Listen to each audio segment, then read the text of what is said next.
Dhe e përsërit për t'i vu theksin kësaj çështje, po kjo video thotë ta'lamun anna kulla muslimin akhun lil muslim wal muslimun ikhwa.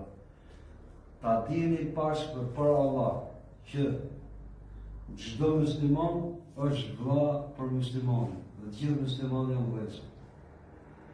Dhe nuk i lejohet njeriu, pra ka fjalën për muslimanin, që të marrë nga dikush tjetër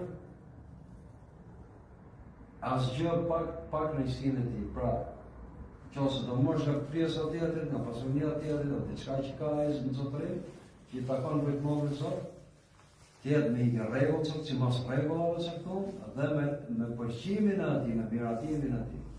Ti je i fortë sa dush, ke pushtet sa dush. Por kjo çështje, se është tipike nga gjithë sprovat e imeteve kanë pas ato veçantat e veta.